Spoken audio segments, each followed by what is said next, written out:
You know what I'm saying? It's the Boeing AI iRobot that's like taking over. And we'll start shedding parts over the Atlantic.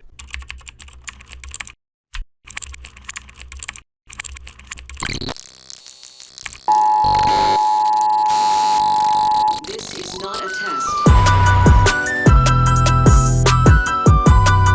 We gotta be comedians, bro. I don't have the fucking keep the ball in the air. I don't have the fucking thing to. Yeah, I'm not worried about it. All right, we good? All right, guys, welcome to the show. Something went wrong with Vinny. Today's special guest is an old friend of mine, Mike Cannon. We are not new to this. We are true to this. We go way back. And we've been kind of seeing each other again, so I'm happy about that. But we have a lot of catching up to do. We sure do. I do know that you said that over the years, people tell you that you look like me doing comedy, or is that something you said? No, people have said that. They've tagged me in the pictures. It's not me. I mean, it's wishful for sure. Nah, I mean, I'm the hot guy from Jersey Shore. I'll take it. You're the hot comedian. I want to be. But I mean, with my gray hair, it looks like you stressed out and going through a divorce or something. Yeah, I'm getting a couple. I got you got a little? I got two. Nice. They made a big thing about it on my show. Yeah? Yeah. How's that feel? Well, at first I was a little scared, but then they didn't keep coming. Mm-hmm. Pause. So it was just like, it wasn't like this was like a coming of age thing. Yeah. It was like I could have had that when I was like 13. Yeah. Because you probably had gray hair since you're like 12. 19. Literally 19, they started coming in. But even now, like, is that I remember like a genetic condition or something? Or like, I'm 19. I'm grateful it came in more so than going bald at 19. I had a friend starting going bald in college, and that, like, I mean, dude, his hair was falling out like a dead dandelion. Yeah, my friends too, but they were on steroids in high school. Yeah, so that'll do it. But yeah, additional testosterone. But gray hair at 19 is wild. But even that, like, so I thought it was coming in, where I saw 6 or 7 of them, and I'm like, it's over. What the hell's happening? Yeah. And now when I look back, I'm like, I had jet black hair. Like, look at the it was just a couple. That's kind of how I feel. Totally. How I feel. But I'm 36. I'm at the age where, how old are you? 39. 39. Yeah. I'm at the age of some weird things are starting to happen. Yeah. Just like, like I have my nose hair grows a lot. Yeah. Mine only, this is weird because I've brought this up to people and I don't know if you have any experience with this, but mine used to grow faster when I did coke. Oh. Like, so if I put something up my nose, it actually, as I think almost a nostril defense system. It atrophied. It was breaking down and then coming back stronger. I think that's right. Yeah, it was like slash and burn farming. Yeah. Well, I've never done coke. Mm-hmm. I've never done coke. I would be shocked that you would too, because another memory that I've had with you is when you were talking about having like anxiety and stuff, and you always mixed it with drugs. Yeah. And that's like the funniest like stoner thing that people do. They're like, yeah, if you want to fix your anxiety, I do it with taking edibles and blah, blah, blah, which can be the number one cause of anxiety. Of course. Yeah, sure. And then I don't remember what your answer was back then, but how do you rectify the two? So I've gone through many phases with this, and where I'm at now is probably different from where I was at then. Right now, it just gives me one problem to focus on.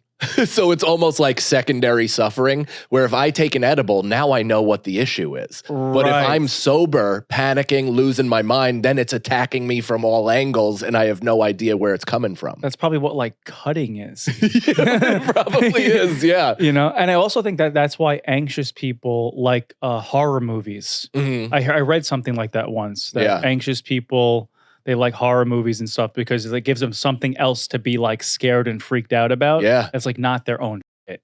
So that's interesting. So you're like, I'd rather like bug the out, but at least I know it's this edible. 100%. You know what I mean? Before, I think I was trying to find the proper cocktail while also enjoying being up, but I was trying to find the proper mix of different substances to even me out. It never once occurred to me to just not take anything at all. But you're not the first one to say that the edible relaxes you. Totally. Weed helps you calm down and stuff like that. Yeah. No, it actually, and it genuinely does. Like my wife and I have smoked pot together, taken edibles together, and my tolerance is more than hers. So when she takes a little bit and I take a lot and she has a tough time, she's like, I don't understand what this is. And she's like, I guess it is for you. I guess it does help you because I'm not losing my mind. Yeah, I think it's that like the substance itself might not be doing anything. Mm-hmm. I think it's your own mind's reaction to what's going on that causes you to, because your mind can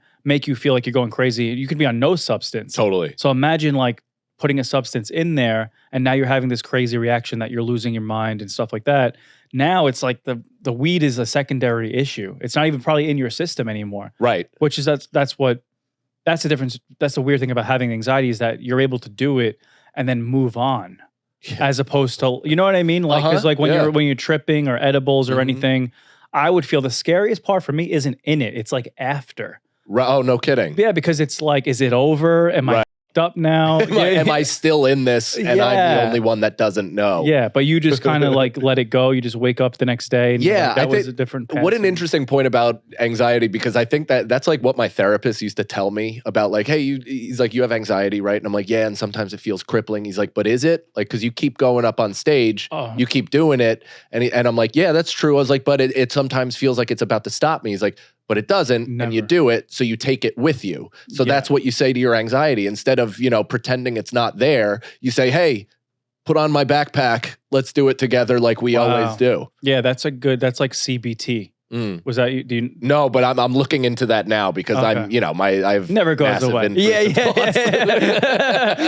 I love it. You're always in therapy, and it's just like you always need more like therapy and stuff. But no, like that's the whole. I did a whole 3-hour podcast with my CBT therapist on this, and it's like anxiety is paradoxical. So a lot of times it's the opposite of what you think you need to do because your anxiety is telling you not to go on stage. The worst thing would be is to not go on stage. Right. You have to go on stage. Like if you have CBT, I had like sleep issues and I would always want to like go to bed earlier. Yeah. But no, you have to go to bed later because if you go to bed earlier, you're just going to be sitting there tossing and turning. In the middle of the night when you're tossing and turning, I feel different ways about this, but it's actually like to get out of bed and go watch a movie or something. Oh, really? Just to like break the cycle of the anxiety in your bed right now. So it's always whenever you're like desperate to fix something or you feel like you have to put effort into doing something, that's like anxiety's biggest like fuel that it goes off of. I mean, I quote your chest tattoo. I think it's a chest tattoo. Let God. Let go, let God. This is getting weird now. That's that kind of thing. But I forget why it always pops into my head, but it's that. It's kind of the let go. There's nothing you can do about this. You can't force the issue. The more you try to, the more difficult it becomes to actually help it. Yeah, it's like swimming against the current kind of thing. Yeah, exactly. Which is funny because, I was going through anxiety when I got that tattoo. I was filming Jersey Shore. I went home for a week and I don't know. I guess like sometimes, do you have tattoos or no? I do, yeah. You do? Yeah. I have my son's drawing of a cardinal as my last awesome. one. Yeah, not bad. Dude, right? that's sick. That's cool. That's so unique. Yeah. Can he draw one for me too? Because like, I don't want to get like Spartacus. A shield. You know what I mean? No, but I was just like, I'm going through something and I need to do something. Yeah. I got a tattoo. But it's funny because every time I go through something in life, it always comes back to let go, let God, which has nothing to do with that. It's really just relinquishing control. Right. Yeah. You know what I mean? Like we have no control. But I like that. I feel like some people feel like that's a terrifying reality, is that we have no control. But that's one of those things where it does make me feel like, Jesus, take the wheel. Like I'm not a religious guy at all, but it is kind of like, okay, this is going to shake out however it's going to shake out. I'm going to put my efforts into what I think are the right way, right direction, but whatever happens, happens. Well, the thing is like we 100% don't give a shit about control over a million things throughout the day. Like you don't care about your heart beating. Right. You don't think about your blood cells. You don't think about if this ceiling's going to fall down right now. Yeah. So like we're totally cool with that. But then like, the job interview or the special you have to film or something like that is like, I need to control this. Totally. So once you realize like, oh, I don't have to really care about that thing because there are so many other things that I don't care about. Yeah. Not that you don't care about that, you just don't have control of. Yeah, you just let go of. But I have that thing, I don't know what it is that I feel like if I do panic about it enough, it might course correct it. Superstition. It's so weird. I think it might be like an Irish thing or something like that. Italian, Yeah, it's like this. It's this weird thing where like my parents and their parents and everything. It's like if you don't if you don't cry about it, or if you don't like really just white knuckle it through, then do you even care? Yeah. No, nerves definitely show that you care. Yeah. But the whole intrusive thought thing about like, if I don't do this, it's going to fail or something like that. Like, if I don't look at the fucking weather app, this plane's going down. You know, not that I've done that before. I just heard about it. Nate Bargatze had this funniest joke. Before he was famous, he was just like on Netflix, one of those like showcase things. And he's like, you ever get on a plane, just look around, then you're like, yeah, this is going to go down. When you look at the people. Yeah, 100%. You're like going to Florida. And I was going to Florida once, and there was a guy that had a guitar that was like on the carry-on thing, and like a fucking like feather in his hair. I'm like, I'm dying today. Nobody values his life. Yeah, like where is he going? You know what I mean? I'm just collateral damage to this guy's destiny. But I feel that way whenever I see the no smoking signs, where I'm like, what is this, from the fucking 50s? Like, where did this plane come from? Why is it still active? Oh, yeah. I don't know. Unless, like, I don't know. Once those like Boeing things started happening, I kind of like an old dog now. Fair enough. I'm like, this thing can make it through anything. You know what I'm saying? It's the Boeing AI iRobot that's like taking over. And we'll start shedding parts over the Atlantic. Nah, the fucking old Cadillac. Those old guys, they know how to drive that thing. They don't know how to drive the new 737 Max with this new software. Yeah, that's a good point. It's like an old washing machine. These parts don't break. Yeah. That's scary though, actually, like to think about it. Like the older pilots have to go through not only like training, they have to learn like software, like they have to learn like coding and like fucking like shouldn't that be the case for old people driving too, programs? Though? It's not just pilots, but old people driving who are just clearly like not they're not acclimating to modern life, because there's old people in my neighborhood that drive like they're taking a leisurely stroll. It's like funny. I don't drive. I don't drive that much anymore because I'm off Staten Island. I'm in the city now. But that used to be a thing. Yeah, for sure. Because you live in what? I live in Rockland. So I commute into the city every day that I'm not on the road, which I actually love, because when I was living in Brooklyn, it took me an hour about just to get into the city or wherever I needed to go. From like walking to the train, getting the train. Totally. All that shit, even getting to the cellar was like 45, 50 minutes. And now that's my exact drive. Yeah. So it's the same thing, except I get to control it. I get to listen to what I listen to and fear to not get stabbed, which is pretty sick. The suburb thing worked out for you and the so far. Yeah. I think last time we chatted a long time ago, I remember you were with your girl. Now you're married. One kid. Two kids. Two, yeah. Just had my second kid a month and a half congrats. ago. Thank you. How old are they? One is my oldest is 5 and my youngest is a month and a half. Wow. You're like a young dad. 39. I mean, I'm 36. I have nothing. Yeah. You know what I mean? You have a career. That's great. Yeah. You have a kind of career. No, I'm kidding. Speaking of traumatized animal, that's right. No, we will talk about that. So yeah. I mean, that's cool. I mean, I'm entering that phase now where I want to be where you're at with like, because there's nothing really else for me to do. I think you just entered it quicker. Yeah, I think it's like it's one of those things also where you could wait for things to work out however you think they're going to work out or not, or you do this at 40. Exactly. Or you can pursue the life that you've wanted the whole time, which is like weird job meets kind of typical family life. I love being married. I love having one person. I love having kids, like living this life, being friends with all the people we're friends with, dealing with mentally ill coworkers, all of this shit. It's great in snippets. And the fact that that's not 100% of my life anymore makes me feel a little more at ease. When comedy was it, and I had nothing stable to go home to, it felt like I was just like in the ocean at all times. Yeah, I mean, you could, like, this sounds cliche, but you could be insanely rich. I see it all the time in the city. I live in Tribeca, Soho. Yeah.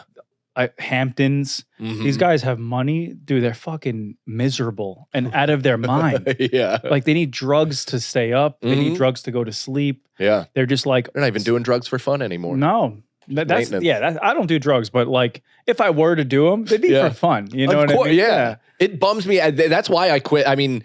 I quit Coke for several reasons, but it was just like, it was one of those things where it's like, as soon as it became not fun. I was like, this is like, what are we doing? Was it ever fun with anxiety? Yeah. With yeah, anxiety? dude. Because it would just burn right through it. Because the confidence that comes along with cocaine, first of all, like, put me on a used car lot and I'm selling everything. Like on coke, just feeling good, just anything I'm saying, I'm green lighting my own thoughts, because that's where I get bogged down. I'll second and third guess what I'm about to say in my head before it even leaves my lips. So what coke did was it made it fire out of my face before I could even give it a second thought. That's kind of what for alcohol, better or for worse. That's what alcohol does to me. Yeah. When I'm on a date and shit, I just fucking say it. And the person can feel that too. Yeah. And like, even if what you said wasn't profound, it still gets like a respect in the room. You know what I mean? Just for not. I love the fact that you felt it, said it, and didn't care about the recourse. Yeah, exactly. Yeah. Well, that's crazy though. But yeah, so. But booze was the worst part for my anxiety, dude. Really? Why? Because when I was drinking hard, the next day, my anxiety would be like 50-fold. So the next day is the worst. Unbelievable. And like, with my depression and suicidal ideation and all of that stuff, it took every bad mental thing that I have and basically coalesced it into one issue. Yeah. Hear that, anxiety people? Do coke. No, don't drink. There you go. Just kidding. Don't take JK. any advice from me. I never did a drug in my life. One of the books that I read about intrusive thoughts, they call that sticky mind, meaning like whenever you're hungover or, you haven't slept in a couple days, you ever just feel like sticky? Yeah. Like just like things that wouldn't bother you normally are now like just like triggering you like crazy. Yeah. And then when you're in it, you feel like this is like the worst day ever. And then like the next day after a good night's sleep, drinking some water, you're fine. Yeah, it's also. I mean, when you're in it, it's like it feels the worst. That sticky mind is happening right now. Not in this moment, but like while I'm having a newborn, because I'm so sapped of all of my resources. Yeah, I'm not getting sleep. I'm tending to him, and then I have a 5-year-old. Like I thought I was tired with one kid. Yeah. 2 kids is hilarious. Yeah, exponential exhaustion because it's so relentless. Every moment that I put my newborn down, I'm like, well, that's over with. My 5-year-old's in a 3-point stance ready to form tackle. Yeah. And I'm just like, all right, let's go. And then like, so does your wife, is she like a super mom kind of? She's amazing. She's unbelievable. But we both have creative, different types of jobs. So we Tetris together our schedule and we're both, it's an equal partnership. Like we take on the exact same responsibilities just at different times, or we, supplement and help each other. Yeah, my sister, I have a niece and a nephew now, and it was the same thing. Like it took an army for the niece. Yeah. And then you added the nephew into it. It's a little better because she was better at it. You know what I mean? Yeah. But like, my mom has to kind of like be there all the time just so my sister could like go to the bathroom. Totally. Like that. I think that's how it was always supposed to be. Like even caveman stuff. I've been, reading all these books about the nature of humanity and like how we came to be and raised children and all that stuff. And it was the village type thing where everybody helped out. It's impossible to be a single parent while providing, while doing this if you have no external help. Yeah. It's crazy. Yeah, I don't know if I'm ready for that. I am. I mean, I have to be. I don't think you're ever ready. No, you figure it out. Like, it's kind of like what you're saying though with the edible thing. It's like maybe like the anxiety and shit after a night of sleep probably wouldn't really exist because I'd be so focused on taking care of the kid. Yeah, it's not like the next day I'm like, oh, I didn't get enough sleep last night. I'm just like, I had to. Yeah, that was my child. I mean, that's the best part about it. Not the best part, the most like positive impact that it's had on me as a human being is allowed me to focus on something outside of myself. Because as a comedian, I'm fucking self-involved. I'm a narcissist. I'm a navel-gazing ass. Like all I do is just self-obsess. So if I can get outside of that, and now my anxiety, again, give me one problem, in quotes, my kids are the quote-unquote problem. Outside. Where it's like, give me one issue to deal with at a time, and all my focus is on that, and I'm not caring so much about myself and about shit that does not truly matter and will not show up on any kind of report card. It's all self-flagellation. It has not like it's not even showing up to anybody else. But in our defense, that like, danger signal that's coming from the brain is real. Totally. You know what I mean? The shit it's talking about isn't real, but the signal is real. Yeah. And we can't control it. Yeah. You know what I'm saying? Like I can't, it's like you have like a parasite that's like attacking you from within yeah. for no reason. You know what I Yeah. mean? And you're like, what the fuck? And you have to, through therapy, like figure out how to be like super self-aware of what's happening. And then what I've learned is that the more like the less you react to it, and like remember you say like go on stage, do your thing. Yeah. The less it warns you. Yeah.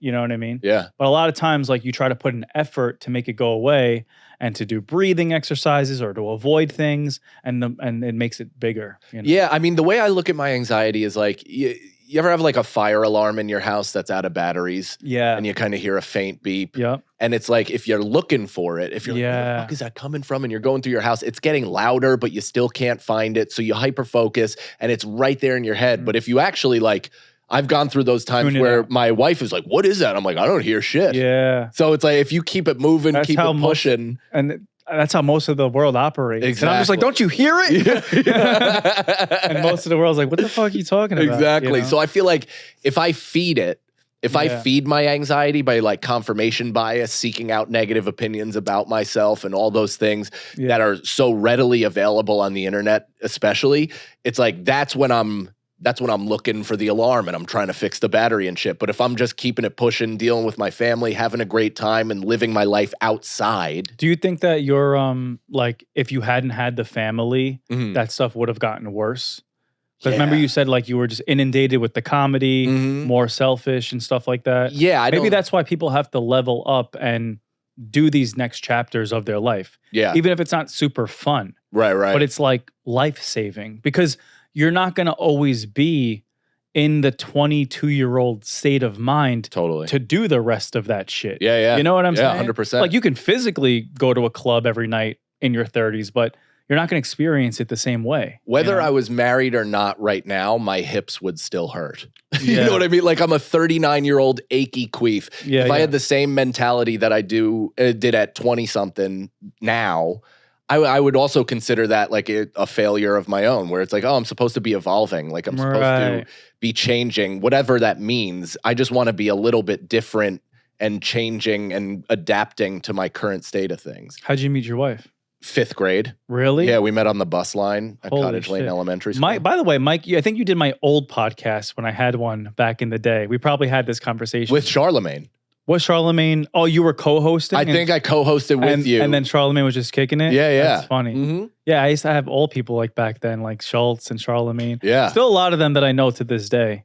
Even like Chrissy D, obviously, you know, but we're all in like the same family. Yeah. But anyway, so I just had like nostalgia because I probably did ask you that. Right. But you met her in the 5th grade, and then you weren't together that whole time, right? No, we dated throughout school and stuff, but would constantly, you know, as kids do, break up, date other people, do the whole thing. We went pretty long stretches. Our last time dating was in 10th grade, and then we each had significant others and stuff, but would break up, come back and hook up, went away to college, you know, date the other people, come back, hook up. What was his name? Chris DiStefano.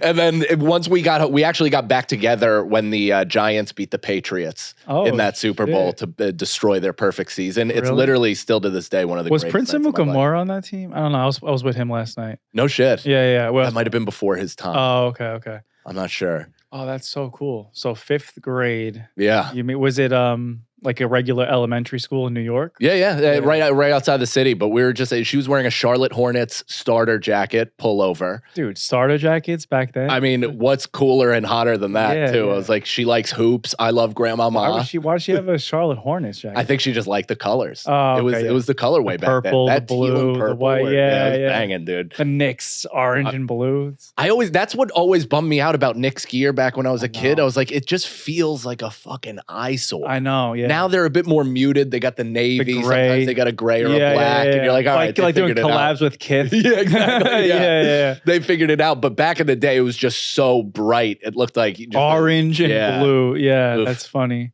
Yeah, I was always jealous of like the Steelers or the Bulls. I used to wear the Bulls. Raiders. I used to wear black and red. Yeah. Mhm. Okay, so you meet her in the Charlotte's 5th grade. That's cool. That's cool.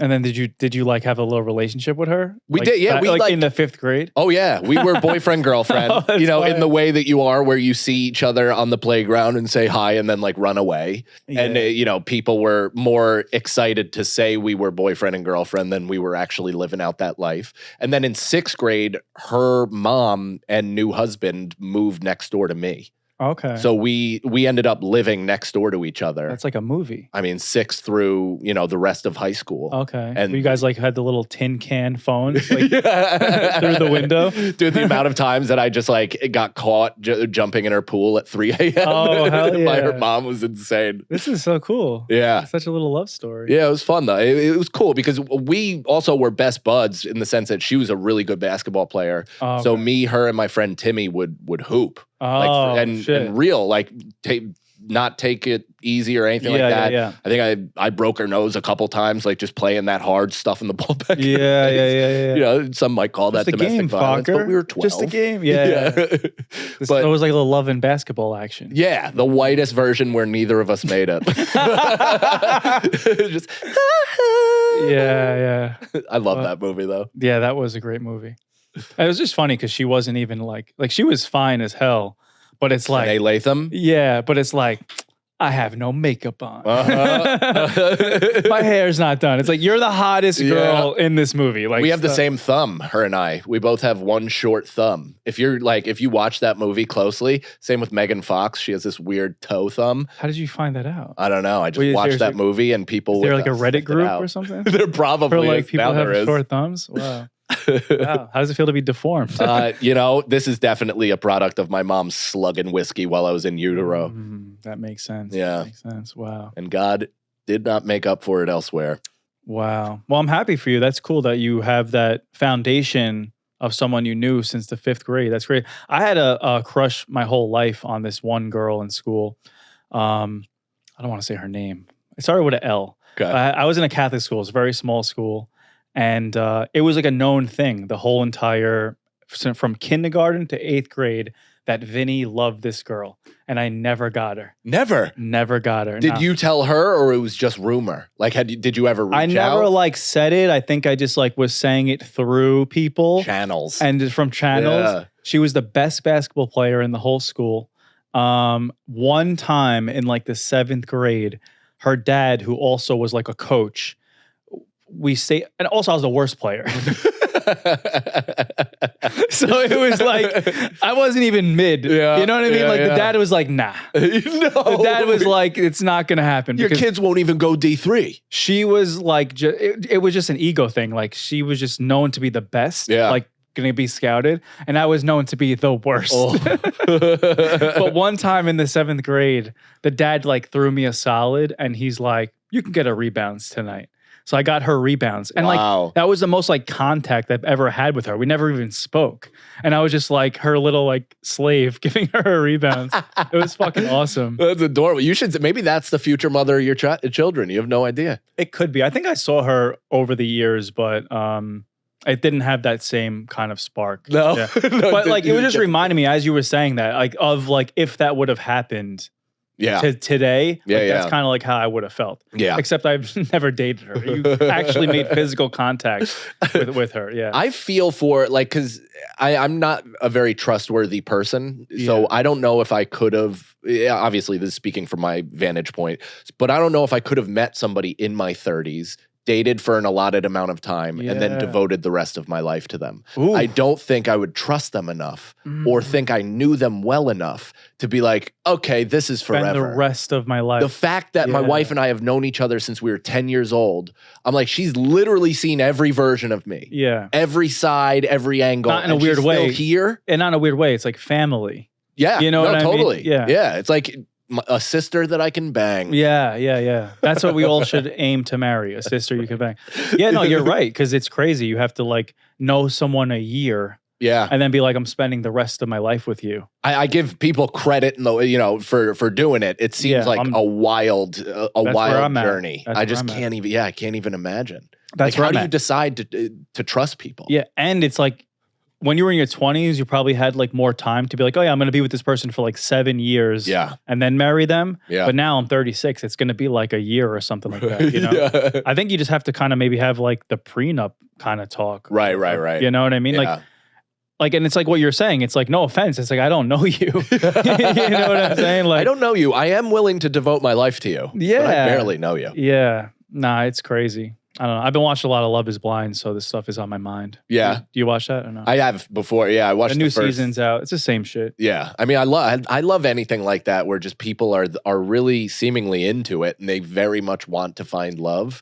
It's just in an odd kind of I used to hate on it because I was like, oh, these people just want to be on TV and whatever, which I'm sure that is the case for 90% of the time.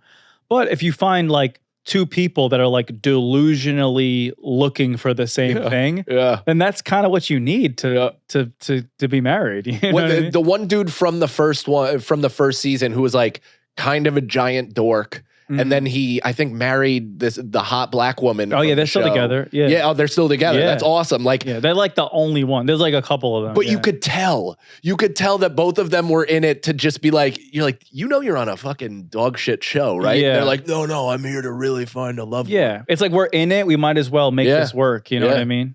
Yeah, I kind of feel like that too. If I was to meet somebody now, because I had dating shows before where I wasn't ready for that. You know.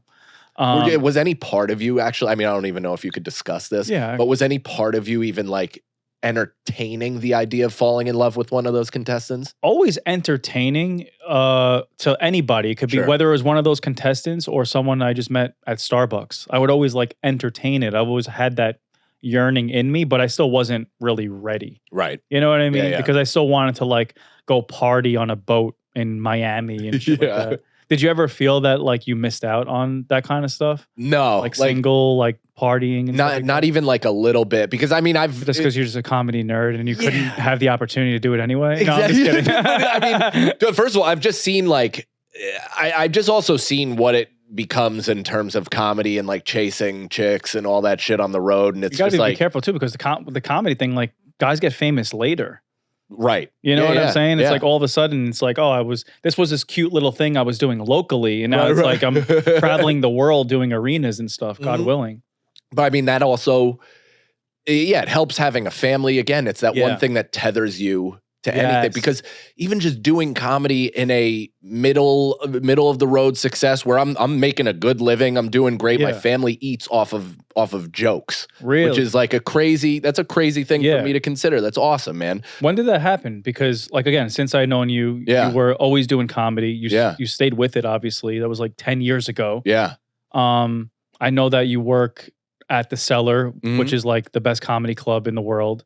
You have a new special out called Traumatized Animal. Yes, sir, on YouTube now. So like, when did it actually turn into like a real career? Because spot pay in the city is like $50. You know what I mean? I mean, it turned into a real career earlier than it should have. And I paid for it a little bit. It's weird because I had a small MTV thing where, so I'm 3 years into comedy. DeStefano, who I was and am best friends with in comedy, he got Guy Code. So I started helping him write for that. Then I got brought on the writing staff. Then I booked the show Failosophy on MTV. Then I did Money from Strangers. You were working on those shows? Yeah, I was a panelist. Okay. Like I did. I mean, like on Guy Code, like writing and stuff, like a consultant. A consultant on the side and stuff. I think for season. Oh, I know.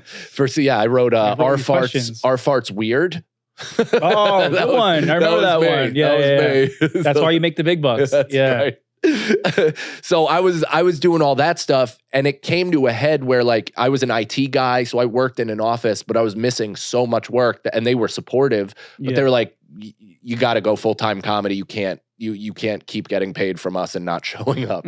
So I was forced into full-time comedy, having no act, not being on the road, having no presence on the road or ability to get road work. I was just doing MTV shit. And I'm like, well, at least this will never dry up. Yeah. Fast forward a month. Literally a month, dude. The moment I went full time, MTV was like, and we're switching programming to women. They were like, white guys, we need not you.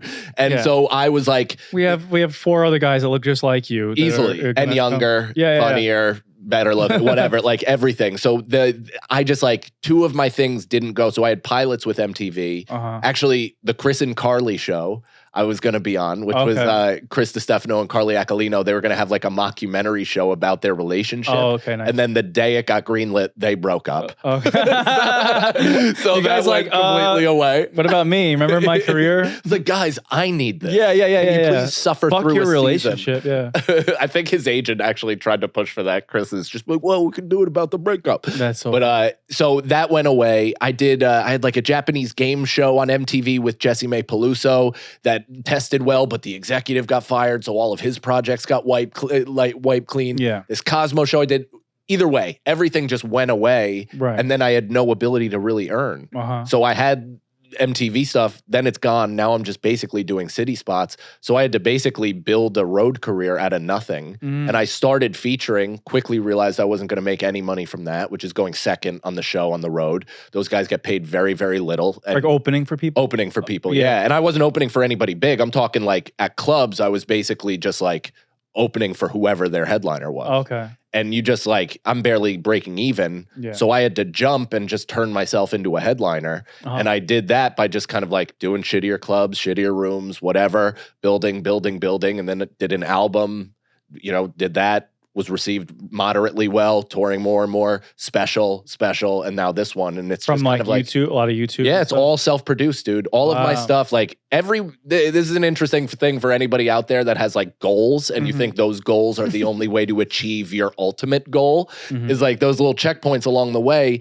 I wanted to do Montreal. I wanted to do late night. I wanted to do a Comedy Central half hour, which would lead into an hour. I wanted to do all these things, most of which are they don't even exist anymore. Yeah. Now And it's I didn't YouTube. do any of those. And I'm a nationally touring headliner that is, selling a modest amount of tickets, but still enough to keep me on the road. And it's just like, so all of those things that I wanted to do, I didn't, but I'm still getting to the place. There's different that I roads wanted to get to the exactly. final destination. Exactly. And it just relies on you. Yeah. Because I could sit there, wait, the industry tap me, hey, this guy would need something. Nobody was giving me anything. Yeah. Nobody wanted to hire me, which, I don't begrudge. I understand. So it's up to me if I want a career in this. Since nobody is asking me to do it, I have to force take my the way. next step. Yeah. Yeah. I kind of feel like that too, how you felt. I was like, I feel like a national headliner with no act. I have a little bit, I have half an act. Yeah. But No, I saw you the other day. You're making strides, man. You look Thanks. comfortable on Yeah. stage. Where were we? The Great. stand? At the stand. Yeah, oh, yeah. hell yeah. That was fun. Yeah, no, it's in a weird way. I feel like I feel new, but at the same time, I'm probably getting more stage time than which, that's the one place where my whoever I am in Hollywood Sure. gives me an advantage. It's just stage time. It doesn't help you get better. No. It doesn't help the audience like your act anymore. No, they like you In fact, when it's your The name Office. comes up, and then they're like, so let's see. Let's see, exactly. So for anyone thinking that like the audience is just going to love me because of that, yeah, of course my fans will, but I'm not doing it just for that. Right. But There must be also a contingency of people that like want to see you fail. yeah, Because they're like, who the fuck why is the Jersey Shore guy yeah, doing stand-up? I would say that's probably even the people that are my fans. Like low key, you know what I'm saying? Like they want to be like, because it's watching me walk a tightrope. Yeah. When you watch someone walk a tightrope, even if you like that person, you're like, oh God, like when I used to watch like Floyd Mayweather fight, Right. like I'd want to kind of like see him stick it out, but if he got knocked out, I'd be like, yo, that's almost better. That's almost better. It's crazy. So yeah, so a lot of people are seeing that, but yeah, no. But you do a great job. Sorry to interrupt, but you do a great job of like addressing who you are. Yeah. Telling some interesting stories about it. Yeah. Hitting like satisfying their need for like you to address what's happening. Yeah. And then you go off into your other shit where you're like, okay, now my interests. Yeah, it's weird because like in the city, most people don't know who I am. So like, is it really? No shit. Most people. That's what's so funny is like I meet so many comics that like know, and they're like giving me jokes about Jersey Shore. I'm like, guys, no one knows who the fuck I am or these people are. You know what I mean? Like whatever. But yeah, like super Jersey Shore specific references and stuff like that. You should do this. I'm like, no, I shouldn't. I'm the one up there at Greenwich Village Comedy Club in front of a bunch of Norwegians. Like, stop giving me advice. But yeah, no, I say it there. But then it's funny when I do like my show at like Governors or something that I did this weekend, you could tell they want to hear more about it. Totally. And I just try to do some kind of like healthy blend in between.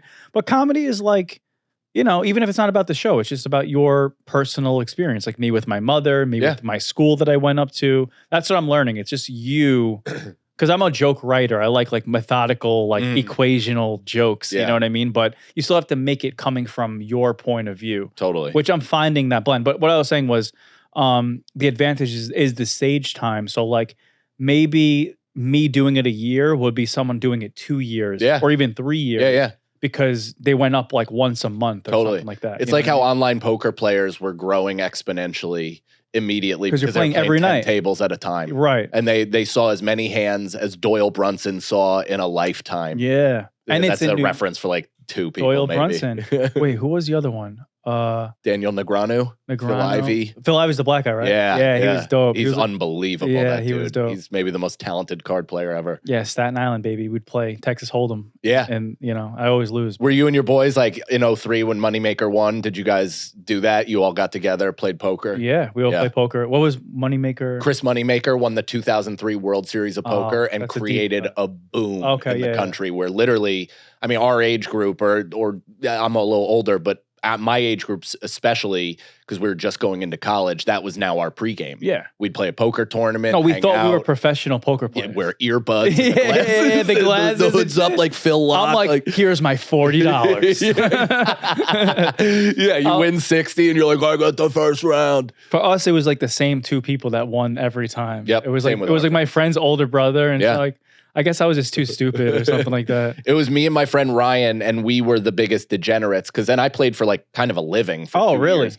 While I played basketball in junior college, I couldn't have a regular job because my practices were 6 to 8 a.m., then classes, then practice heading into the night. And so I'd get home at like 7 p.m., couldn't do shit. So I'd go into the city, play in all these kind of underground, sketchy-ass places. Oh, shit. With me and my 2 buddies, and we did pretty well. You would win? Yeah. Oh, shit. Yeah. I remember I bought one of those like how to play Texas Hold'em from, wasn't Phil Ivey, it was like one of the white guys. He had and he just like told you to fold every time. Yeah. I mean, I'm like, come on. Like he's like statistically, you know what I mean? Blah, blah, Is that Barry Greenspan or something like that? No, it was one of the big ones. Okay. Daniel what? Daniel Negreanu? I think it might have been him. Yeah, I mean, it's just like fold every time unless you have like a decent hand. They just go by statistics. Yeah, the game is not exciting. Like the game is a real like sit on your ass, grind it out, wait, choose your spots, like all that stuff. So I don't know, for somebody who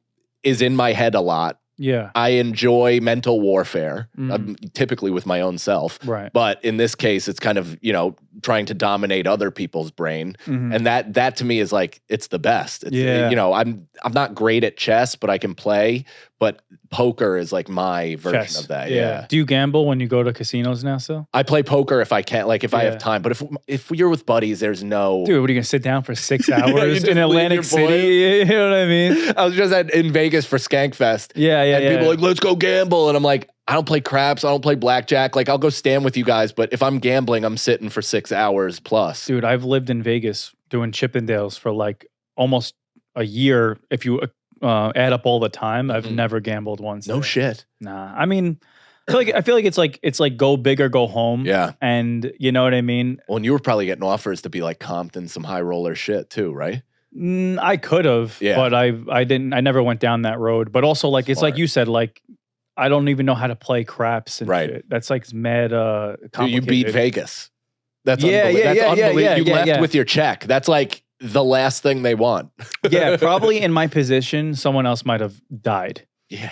From the fucking punani and the gambling and all that shit. I'm shocked you're sitting here with a fully attached I would penis. just go, and when you live in there, it's different. You know what I mean? Yeah. It's like not, it's like, we don't give a shit about Times Square. That's the kind of way I look at like Vegas and casinos and stuff like that. My mother's like a crazy gambler though. Really? Just like slot machines, like penny slots. Like she could sit there all fucking day. Sometimes those people like, they have a career in it. Like, no, my mother wins. Yeah, it's crazy. She's probably still not ahead, but she like walks away with like 2,500, 5,700. It's like, holy shit. I had a friend whose mom career slot machine would just like, you know, get comped at it's not Bellagio. What's the nice one in AC? Borgata. Borgata. Yeah. Bellagio. Bellagio. The fountain is a water fountain. Yeah, but it's in AC. It's piss.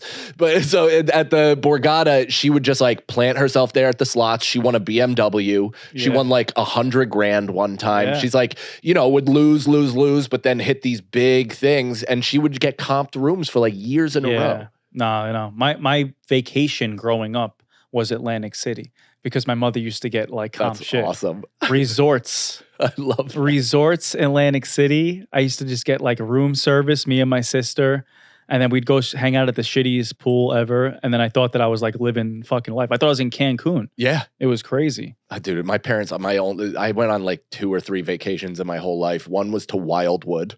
During prom weekend. Yep. So we were like, I was like 4 years old, dodging like Horse. vomit. Yeah, just horse everywhere. Also, like the one core memory, and I didn't even realize it till recently. I have this memory of my father singing Whitney Houston's "I Will Always Love You" at the top of his lungs, like just scream singing it, and me dying laughing and having such a great time. And I recently brought that up to my mom, and she was like, "Oh yeah, he was like covering up kids banging next door, like in the room next door. Yeah. Prom kids were just loudly having sex, and he was singing over them." Yeah, he had to pick like the weirdest song for him to sing, which is Whitney Houston.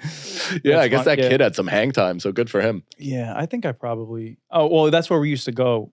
Seaside and Wildwood. I think Wildwood is where we used to go for the after prom. Yeah. But yeah, no, it's fucking... Atlantic City was completely trashy. I was just there. I still go. Mm-hmm. I do like appearances there. Oh, nice. I do at this place called the Pool After Dark. Yeah. Which is Harrah's pool party. And they have a pool there that's in a dome. You ever been or not? No, that sounds cool. We have a good time. Yeah. It's like not a club. It's like a pool that they turn into a club at nighttime. And like, I just, for some reason, I just get shit-faced and like there's like a barricade of people just watching me. Like I literally feel like I'm in a zoo. Dude. And I'm a fucking animal that's just like fucking, I'm like chimp crazy. Yeah, fucking like drinking. And so that's like, why they're there, right? They're there to more or less watch you party. You know, it's funny. Like back in the day when I used to do nightclub appearances every weekend, and I never thought about it. Yeah. Because people used to be like, what do? Watch you drink? And I'm like, I don't care. I'm drinking. I'm having a good time. Yeah. But now that I'm older, I'm like, really, I contemplate that. I'm like, I think they don't know. I think they don't know. And like, they just don't know what I'm about to do next. That's why I started doing like I do a twerk contest. Nice. I do a twerk contest, get everyone involved. Nice. People get their money's worth. See some ass shake. Yeah. But that's why I love comedy though, is because like, you know, I used to always like, what I always used to envy about Paulie from my show was that as a DJ, you just go, people can see you doing your job, and then you leave. You're never, no one's ever like, now do this. Right, it's like, no, I'm busy. You know what I mean? So same thing with comedy. It's like, I think people get the point of like, they can see me. It's this personalized experience. Yeah. And then I just leave. Like, I can't just stand there for you to watch me. When you're offering something. Yeah. It's a show as opposed to a meet and greet. Like, you know, meet and greet, make your money, do whatever you got to do. And it seems like people seem satisfied with just meeting people. They're not though. Like I don't know how they would like be. They go there and they're like disappointed probably because but I'm like, what else? The smart people are probably like, oh yeah, what else can he do? Right. But everyone else is probably like, I didn't get enough. Like, unless you're taking like those Chris Brown pictures where he's just cupping ass. Yeah, but he's charging like $1,500 a picture for that shit. You know what I'm saying? Or like crazy amount of money. He's also ending like long-term relationships. Yeah. Also, isn't that like assault? Like, I mean, if it's consensual, it seems to be consensual. The women are like, can you please palm my cheeks? I would be like, record that. Yes. Request for me. I guarantee he's got to have somebody there being like, sign this. This is all your rights. Yeah. T, how much are Chris Brown meet and greets? I'm sure you know. I don't know. You don't know? I'm sure they're a few hundred. They're up there. No, they're like thousands. It's fucking crazy. No? I would assume so. Well, also he's cajillionaire. Like to make that second tier meet and greet worth it. Right. It would have to, like, because you can't even be like, you're walking away with an extra $100K. He still wouldn't care. No, not at all. Dude, I'm doing meet and greets to like hang on for dear life. Yeah, I'm come back next time. Thank you so much. I appreciate you. You want my kid? Maybe that's his thing, is like, it's just doing it for the PR of it all or something Maybe. like that. You know what I mean? It's like, what better way to sweeten the deal? Just be like, let me grab some titties legally after this shit. And charge them. Yeah. It says $1,000 excluding the price of the ticket Wow. Oh, wow. $1,000 to get your ass. and a signed photo. Wow, that's awesome. Not bad. That's a Speaking good way to earn a of your meet and greets, so new special, Traumatized Animal. Yeah. I love that name. Oh, thanks, buddy. Why'd you name it that? I mean, it defines me and the hour. Yeah. I think it's like I always name it kind of after a bit or at least a centralized theme. And this felt like this was a throwaway line, which I like naming it after because Okay. it's not like a big tentpole bit. Yeah, It's just more or less a throwaway line, but it encapsulates the entire thing. Because this is definitely the darkest, most personal hour I've ever done. Mm-hmm. It's the punchiest, biggest laughs too. Like I'm really proud of this. I hope this is the direction I continue to go to in terms of comedy. Yeah. And it's just like, so it felt like just the proper way to summarize it. And, you know, any person I told it to kind of laughed. Yeah, yeah. So as soon as you get No, that, me you're too. like, all right, good. It's great because, like, for me, it's like, I feel like any animal my family ever adopted was a traumatized animal. Yeah. And, like, they could have put like the perfect little animal that needed rescuing too. Yeah. Like, no, let's get this one that like has a heart attack when it hears Right. a raindrop. You know what I'm saying? My wife calls me a shelter dog. Yeah. Because I like wince anytime she like But there are raises her shelter hands. dogs that are chill too. Of course. Yeah. I'm just one that used to, you know, get a newspaper over the nose. Yeah. So yeah, yeah. I get all Vietnam flashbacks and shit. That's all. Do you have a dog now? I don't know. I have two Oh. cats that I do not love. Ooh. Yeah. I mean, I like them. That's different. They're fine. Uh-huh. As soon as I had a kid, they dropped in relevance. And like it's just like they're kind enough animals, you know? Yeah. But they just really do They're not fair. It's true that cats just don't provide the same thing that dogs do. Like I'm Yeah. a dog guy. My wife grew up with cats.